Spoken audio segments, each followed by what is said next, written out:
네, 반갑습니다. 문성 IT입니다. 75의 2일차 문제를 코드 중심으로 빨리 확인을 한번 해보고요. 실제 2일차 문제는 여러분들이 만일에 XG5000이라는 그 PLC 작성 그 툴을 가지고 사용을 하고 계신다면은 그 XG5000에서 실수 처리를, 그러니까 소수점을 어떻게 처리할 것인가에 대한 문제가 연습이 되어 있다면 별 문제가 없는데, 사전에 충분한 준비가 안 됐으면 상당히 혼란스러울 수 있겠다 싶어서 코드 중심으로 먼저 보도록 하겠습니다. 2일차 문제 풀이를 보다가 여러분들이 그 단어라든가 아니면 용어가 생소하신 분들은 제 그 채널에 보면은 전기 기능장 기출문제 뽀개기 PLC 기초 다지기 부분의 재생 목록에 보면은 그 변수와 디바이스 그리고 비트와 워드에 대한 그 변수 관계, 그러니까 XG5000에서 다루고 있는 각종 그 변수의 그 사이즈나 그 비트와의 관계를 설명해 놓은 자료가 있습니다. 이 자료를 참조하시기 바라고요.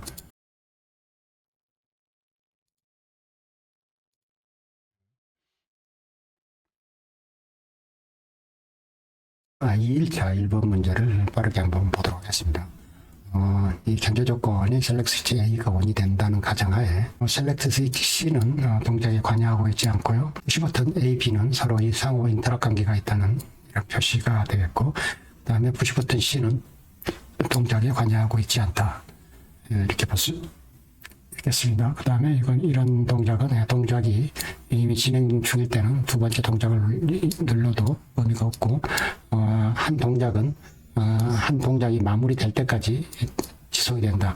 물론 이 동작이 끝나기 전에 이 동작을 끝낼 수 있는 유일한 방법은 셀렉트 스위치 A, B의 상태를 변경을 시키면은 이런 식으로 리셋이 스톱을 시킬 수가 있겠습니다. 그 다음에 얘는 한 칸이 2초이기 때문에 2초로 보기 때문에 이 동작이 완료되기까지는 10초짜리 타이머가 필요하겠습니다. 그 시그널의 시작 위치를 보면은 푸시 버튼 A는 눌렀다 뗀 위치니까 네거티브고, 푸시 버튼 B도 눌렀다 뗀 데서 B 모드가 시작되니까 네거티브로 시작하면 되겠습니다. 셀렉트 A가 ON이 된다는 조건하에 M0가 우리가 문제 1번의 시작이라고 했고요. 두 개의 셀렉트 스위치 중에 하나라도 바뀌게 되면 이런 반전 신호하면 M100이라는 리셋 상태의 신호를 발생을 시킵니다. 그 다음에 이제 M0이다 이면은, 그러니까 셀렉트 스위치가 이런 순서를 발생을 시키면은, 자, 푸시 버튼 A라는 네거티브 신호를 가지고 M1이라는 그 코일에 출력을 하고, 푸시 버튼 B를 눌렀을 때는 네거티브 신호에서는 M2, 그래서 얘가 A 모드가 될 거고, 얘가 눌러진다면 B 모드가 되는 거고, 여기에 서로 상대를 교차함으로써 이 상호 인터락 부분을 걸어줬고요. 타이머는 하나만 있어도 되겠습니다. 둘 다 같은 시간을 쓰기 때문에 M1이나 M2가 발생하는 오화 조건이죠. 이렇게 오화 되면은 타이머 T0가 10초짜리를 동작을 해라. 그래서 여기 제일 중요한 부분이 이 부분이라고 그랬습니다. 타이머가 완성이 되고 나면 바로 타이머가 온 10초가 되는 순간에 M101이라는 리셋 조건을 또 출력을 해서, 여기서 M10이나 M105는 여기서 발생했죠. M101은 여기서 묵시적 리셋이 발생했고, 그렇다면 M1이나 M2를 여기서 리셋을, 둘 중 하나를 셋을 시켰다면 얘를 리셋을 시켜서 다시 푸시 버튼 A나 푸시 버튼 B를 눌러서 이 동작을 수행할 수 있도록 만들어주는 게 맞습니다. 그래서 출력 조건을 가보면 1초짜리 타이머가 동작을 하기 때문에 이 지나가는 구간에 M1이 발생한다면 A 모드, M2가 발생한다면 B 모드, A 모드인 경우는 PLA가 켜져야 되는 구간이 4초에서 6초 사이, B 모드인 경우는 0에서부터 2초 사이, 8초에서 10초 사이에 두 번 깜빡거리면 되겠습니다. 이런 식으로 요 프로그램 코딩이 진행돼서 맨 마지막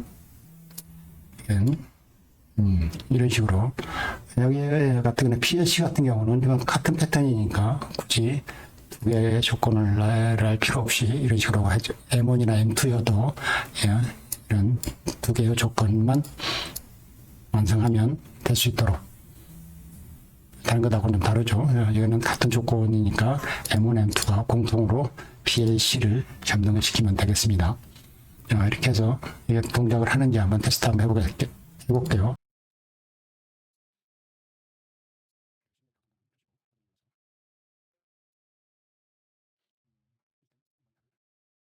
그러면 시뮬레이션 준비를 하겠습니다. Select Switch A가 ON이 되면은 문제 1번을 출력할 준비가 됐습니다. 그래서 A를 눌렀다 떼서 A 모드 이런 동작을 하는지 보고요. 바로 리셋 해버리겠습니다. B 모드 이런 형태로 리셋. 이런 식으로 전체적인 동작이 하는지 이제 일단 1번 문제 했고요. 바로 2번 문제를 보도록 하겠습니다. 2번 문제는 전체적인 노직이 어려운 게 아니고 셀렉트 스위치 B가 이제 원이 됐다는 가정하에 프로그램을 하는 건데요. 조건이 SSC가 원이 돼 있는 동안만 이런 어떤 조건에 의한 그 램프의 점등이 계속 지속을 하는데, 이런 점등하는 조건이 바로 여기에 있습니다. 푸시버튼 A를 가지고 A라는 카운트를 만들고, 푸시버튼 B를 가지고 B 카운트를 만든다고 보고, 푸시버튼 C로 C 카운트를 만들었다고 보겠습니다. 근데 그 두 A, B, C 카운트의 입력 범위는 이런 식으로 A는 0보다 크고 나머지는 1보다 크고, 하나는 32보다 작고 하나는 16보다 작은, 그러니까 1과 31, 2와 32, 2와 15 사이의 범위에 들어있는 그런 범위에 있을 때만 이런 수식을 수행한다고 되어 있습니다. 그리고 그 결과값은 반올림에서 정수값을 만들고, 그 정수값이 이진수로 표현이 되었을 때 그 이진수 값이 램프 A에서 2까지를 표현을 한다고 되어 있는데, 그러니까 예를 들어서 이 결과값이 6이라면 이진수로 00110이 되는 거고요. 그죠? 이진수로 램프가 맨 마지막부터 램프가 A 꺼지고 C, D가 켜지고 E가 꺼지는 이런 형태가 되겠습니다. 그러니까 만일에 숫자가 11, 5, 8이면은 11을 5로 나누고 그 결과값에 마이너스 8을 하면 마이너스 5.8이 될 거고, 얘의 절대값은 6이 될 거고, 이 절대값을 씌웠기 때문에 마이너스 6은 그냥 6으로 치환돼서 이 6을 이진화시킨 값이 램프의 표현 범위다. 이렇게 볼 수 있겠는데, 여기서 중요한 것은 이겁니다. 지금 이 소수점 자리에 대한 반올림을 하라는 얘기는 이 결과값이 소수점을 가지고도 계속 연산을 수행하라 그런 뜻입니다. 그래서 실질적인 연산은 소수점을 가지고 한다는 거죠. 그래서 그걸 수행하기 위해서 2번 입력자 쪽에 보면은 일단 셀렉트 스위치 B가 원된다는 가정하에 2번 문제가 쭉 이렇게 나열이 되는데, 푸시버튼 A, B, C를 가지고 각자의 카운터를 만들고 31, 15 해가지고 여기서 말하는 맥시멈 값을 이런 식으로 카운트에 넣어주고 얘의 B 값을 이렇게 입력을 해주면은 이 값이 맥시멈 이상으로 증가를 하지 않습니다. 그 다음에 여기에 있는 0보다 크고 1보다 크고 이 과정은 여기에서 표현하면 될 것 같아요.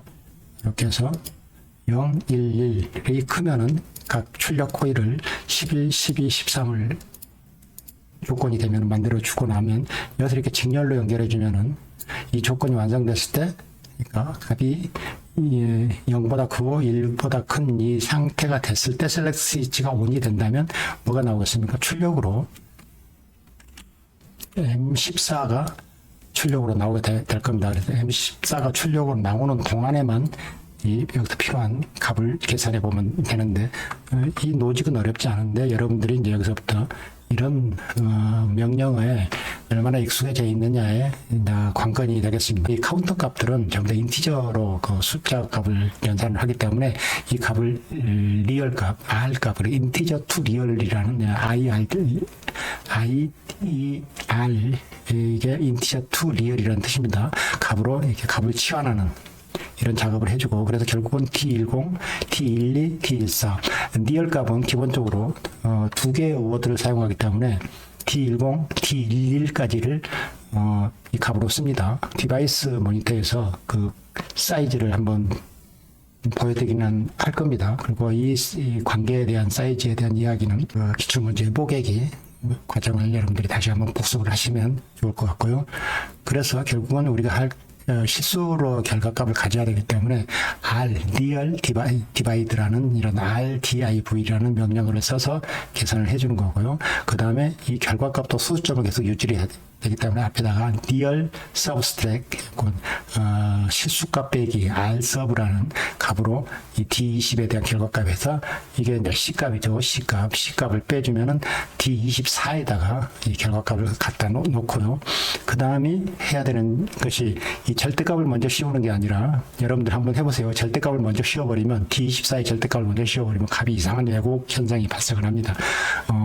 그건 내가 보기에는 그 XG 5000이 약간의 그건 내가 보는 신텍스 버그인 것 같습니다. XG 5000에서는 안 하실지 모르는데 이게 순서를 바꾼다고 해가지고 값이 달라질 문제는 절대 아니거든요. 근데 순서를 바꾸면 값이 달라져 버립니다.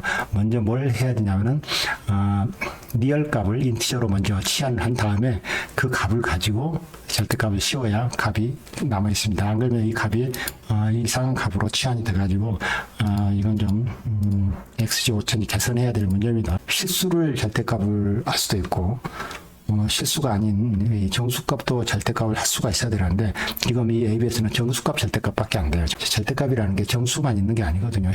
소수점을 가지고 있는 값도 절대값이라는 의미가 있는데 그래서 반드시 이 순서는 꼭 지켜주셔야 된다는 거. 그래서 실제 얘가 어떻게 동작을 하고 있는지 보면은 이런 오류가 있다는 것은 이 XG 5000이 잡아야 되는데 이런 것까지 수험생이 이런 순서를 기억하고 있기에는 좀 그러긴 해요. 이 ABS의 절대값이라는 것을 굳이 사용하지 않고도 이 값이 0보다 크냐 적냐를 따져보고 만일에 0보다 작게 되면은 마이너스 1을 곱해주는 방법으로 이 절대값 처리를 할 수는 있는데 굳이 그렇게 복잡하게 처리를 안 하고 이 ABS라는 훌륭한 이 ABS는 abstract라는 절대치라는 그런 의미의 영어 단어인데 신텍스가 있으면 쓰게 만들어줘야 되는데 이 순서에 좀 민감하게 되어 있습니다. 그러니까 인티저 값으로 된 값만 절대값이 정상적으로 동작을 한다는 것이 좀 문제인 것 같아요. 그래서 이건 M20, M201은 언제 리셋이 또 발생하냐면 이 스위치가 떨어지는 순간, 그러니까 셀렉트 스위치가 떨어지는 순간 모든 것이 리셋이 된다고 되어 있기 때문에 M14가 이 상태가 해제되는 순간, M14가 상태가 해제되는 순간이 이거죠. 여기 있는 값 중에서 하나라도 이 값을 만족하지 못하게 되면 이제 14가 떨어지는데 주로 언제 만족 못합니까? 이미 증가된 카운터 값은 마이너스로는 못 내려가니까 유일하게 얘를 M14를 오프시킬 수 있는 방법은 셀렉트 스위치가 오프가 되는 순간밖에 없습니다. 그래서 셀렉트 스위치가 오프가 되면은 M14가 오프가 되는 이 순간에 이게 네거티브 순간에 리셋을 해주면 되겠습니다. 그래서 리셋이 2번 발생하죠. 그래서 2개가 발생하고, 그래서 해야 될 게 카운트값 리셋 해주고, 그 다음에 D10으로 시작되는 D로 한 40개 정도를 0으로 리셋하는 이런 함수를 써주면 될 것 같습니다. 그러고 나서 이제 이 값이 실제 이 안으로 들어와 있을 때 D30의 바이너리 값으로, 비트 값을 표현을 하면 됩니다. 자, 문제 2번이고, M14가 출력이 되면 30이라는 어드레스의 .4는 5번째 비트를 말하는 겁니다. 그러면 맨 마지막이 0번이 되겠죠. 30번, D30번째 0번 비트는 PLE, 0번 비트가 ON이 되면 30.1, 그럼 2번째 비트가 ON이 되면 이런 뜻입니다. 그래서 여기 같은 경우는 그 다음에 여기 2번, 이 2개가 ON이 만일에 11, 5, 8을 가지고 계산했다면 이 2개가 ON이 되는 게 맞습니다. 그렇게 동작을 하는지 한번 동작을 시켜볼게요. 셀렉트 스위치가 B가 원이 되는 조건에 푸시 버튼 A를 눌렀다가 떼서 이런 식으로 카운트 값을 올리면 되는데 이거 숫자가 너무 많으니까 여기를 선택하고 여기 위에 올라가 보면 여기에 현재값 변경이라는 아이콘이 보이죠. 여기 현재값 변경, 여기를 선택하고 현재값 변경, 여기를 11로 바로 변경을 해보겠습니다. 얘는 현재값을 5로, 얘는 C값은 현재값을 8로,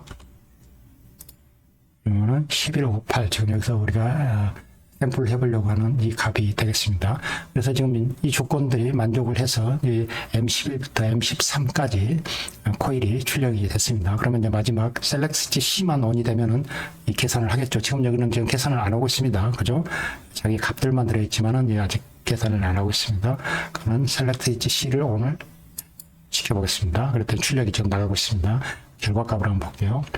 11은 1.1 플러스 지수값 1이니까 이게 11이고 숫자 실수값으로, 그 다음에 5.0, 8.0 이렇게 실수값으로 들어있는 값을 11을 5로 나누면 2.1999809 라는 실수값이 나오고, 그 실수값에서 8을 빼니까 마이너스 5.8000191 이라는 실수값이 됐습니다. 그 값을 이 XG5000은 리얼 값을 인티저로 올리면 자동으로 반올림을 해버립니다. 5.8이니까 6이라는 인티저 값으로 마이너스 6을 보냈고요. 여기서 ABS 절대값을 해서 6이 플러스 6으로 바뀐 겁니다. 그래서 6의 변수가 이런 000101인지 한번 확인해 보겠습니다. 디바이스 모니터를 와서 D타입의 T,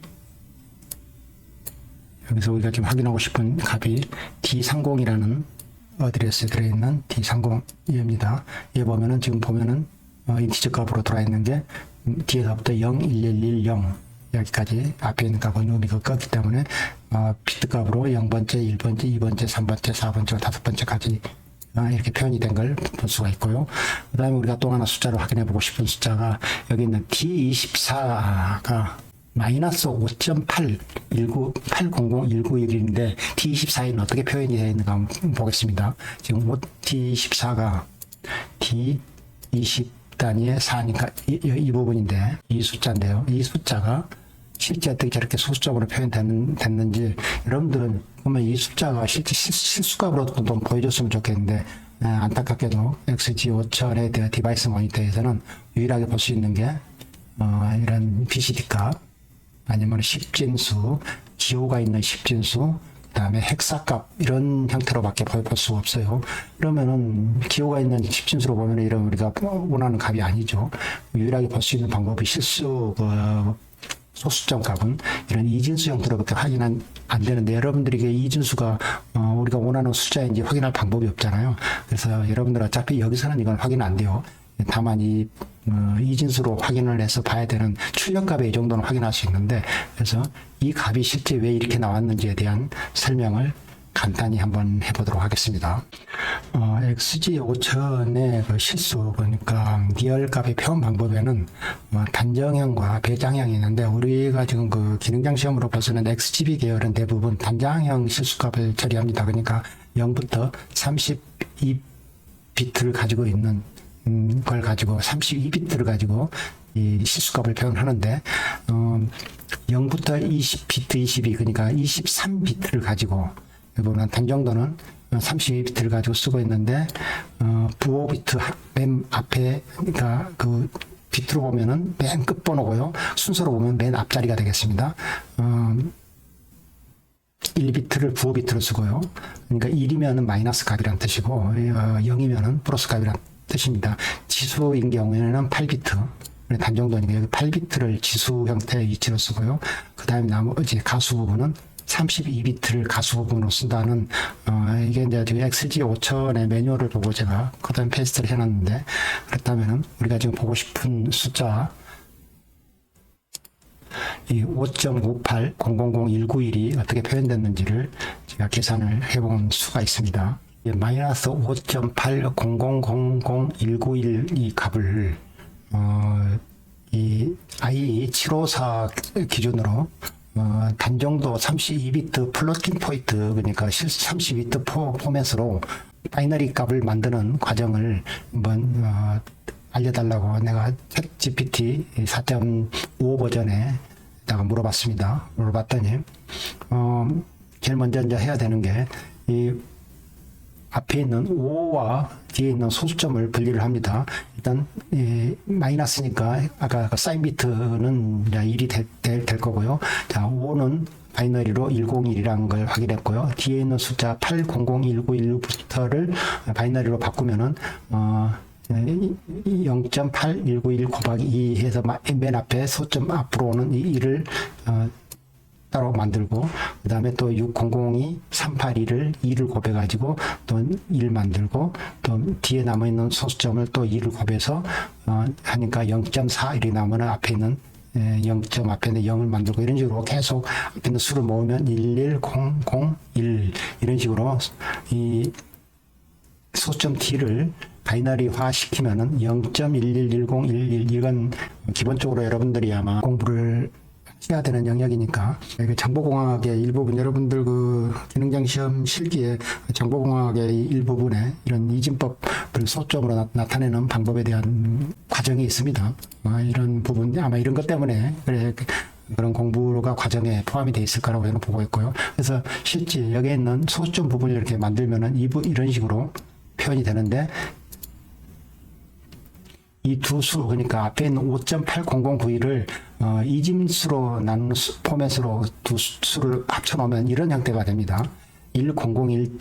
이런 식으로. 그런데 이렇게 되면은 이 그 소점의 이치가 너무 들쭉날쭉하잖아요. 이 소점이 어떤 것은 여기 와 있는 것도 있고, 어떤 건 여기 와 있는 것. 그래서 이 소점을 맨 앞으로, 이 소점을 이 앞으로 이렇게 끌어올리는 이 과정을 노멀라이즈 한다고 그럽니다. 이걸 그냥 표준화한다고 하는데, 바이너리 넘버에 노멀라이즈를 시키면은 이런 식으로 표현이 됩니다. 무슨 말이냐면은 소수점을 앞으로 몇 개 끌어올렸죠. 하나, 두 개 끌어올렸잖아요. 그러니까 1.000 이렇게 만들고, 이진법의 이승, 여기 있는 이 이승이라는 이 진법이 중요합니다. 이 2하고 이 2를 가져오기 위해서 노멀라이즈를 하는 겁니다. 그러면 어떤 수는 만일 수점이 여기에 있다면 어떻게 되겠어요? 여기가 소점이 있다면 이 점을 여기까지 바로 다음까지 끌어올리려면은 하나, 둘, 셋, 넷, 다섯, 지수가 이거 5가 발생하게 될 겁니다. 그러겠죠? 그래서 이 지수의 크기가 어떤 크기예요? 앞에 있는 정수값이 얼마나 크냐에 따라서 이 지수의 이치가 바뀌는구나. 그 지수가 2가 됐다는 얘기는 딱 이 사이즈에 필요한 사이즈가 2라는 얘기입니다. 그 다음에 사인 비트를 결정하죠. 사인 비트는 음수니까 1 이렇게 결정이 됐고요. 그 다음에 이제 그 지수를 나타내기 위해서 바이어스 값이라는 이 방법에서는 127을 더해줍니다. 근데 2에다가 지수 2가 발생했는데 127을 더해주면 129가 발생하고, 이 129를 바이너리로 치환하면 이런 숫자가 됩니다. 이진화시키면. 그래서 실제 이제 만들 건 다 만들었어요. 사인 비트 1 만들었고요. 지수로 들어갈 그 8비트 만들었고요. 그 다음에 이제 그 가수 부분에 대한 것은 이렇게 만든다. 아까 노멀라이즈 시키면서 만든 이 숫자가 있습니다. 이 부분을 합치면 이게 23비트를 채워야 되니까 뒤에 있는 부분은 다 0으로 채웁니다. 0으로, 여기를 아마 23비트를 만들 때 0으로 채웠던 23비트를 해서 만들면, 자, 사인 비트 1 음수였으니까, 그 다음에 지수 부분, 아까 지수가 2였으니까, 아니 2 플러스 129를 이진화시킨 수라고 했습니다. 그 다음에 이게 가수 부분은 32비트의 마지막 부분은 0으로 채운 이 부분을 다 세 부분을 합치면 이런 숫자가 됩니다. 이런 숫자가 되는데, 실제 우리 그 XG 5000에서는 이런 숫자가 이렇게 안 보이고요. 이렇게 반대로 쪼개서 보입니다. 어디서 보이냐면 여기서 여기까지가 16개죠. 이 부분이 먼저 아까 여기 같으면은 D24에 보이고, 이게 이 부분이 D25 자릿수의 이 부분이 보입니다. 그러니까 두 값의 이치가 앞뒤로 바뀌어 있다. 이 정도만. 여기에 16비트가 앞에 와 있고, 여기 16비트가, 여기서 여기까지 16비트가 뒤에 와 있다. 이 정도만 달라져 있으니까 실제 그렇게 돼 있는지 비교해 보겠습니다. 이 부분이 이 앞으로 와 있으니까 맞죠. 지금 여기에 있는 내가 지금 선택된 이 부분은 여기에 있는 이 부분에 해당되고요. 이 부분은 지금 이 부분이고요. 그 다음에 이 부분이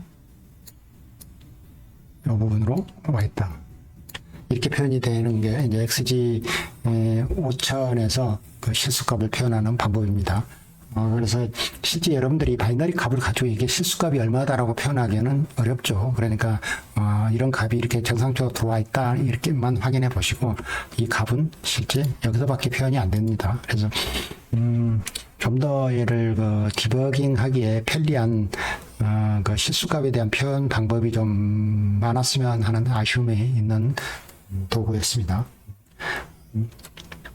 뭐 아쉬운 대로 일단 전개 기능장 그 75의 2일차 문제를 이런 식으로 풀어봤는데 어려운 건 없죠. 어려운 건 없는데 정말로 여러분들이 시험장에서 이런 문제를 이런 명령어를 써가지고 이렇게 풀 수 있고 이걸 검증을 이런 걸 외워서 푸는 게 중요한 게 아니거든요. 그 전기 기능장 시험에서는 자기가 푼 문제가 정상적으로 동작할 수 있는지 없는지를, 왜냐하면은 전기 기능장 필기의 가장 중요한 점은 동작이 완성이 되면 되는 거고 안 되면 부분 점수라는 게 없고 그냥 탈락입니다. 그래서 반드시 정상적으로 동작이 되는지가 확인이 되지 않으면 그 다음에 어떤 뭐 작품을 아름답게 만들어도 합격을 할 수가 없죠. 이게 이제 이 기능장 시험의 참 대안인데, 그래서 여러분들은 반드시 어떤 형태든지 프로그램을 정확히 짜는 것도 중요하지만 더 중요한 것은 항상 제가 반복하지만 프로그램을 본인 스스로가 검증할 줄 알아야 된다는 겁니다. 검증. 이런 것은 그 소프트웨어 엔지니어에서 반드시 필요한 그 단위 테스트 과정을 거쳐야 된다는 건데, 최소한 그런 단위 테스트 과정이 완성될 수 있는 그 내부 실력을 가지고 있어야 된다. 그래서 지금 이게 그동안은 이제 그 정수형 값만 가지고 와서 이렇게 이제 변수에 대한 그 정확한 값의 계산을 그냥 대강 해도 뭐 어떻게 하면 맞을 수 있었는데, 이런 식으로 그 실속형 소수점까지 다 가지고 데이터를 처리를 해야 되는 경우에는 참 이거 프로그램 하면서 그 값을 검증한다는 게 쉽지가 않다, 이런 이야기를 말씀을 드리겠습니다. 일단 1차 문제까지 여기까지 풀어봤습니다. 감사합니다.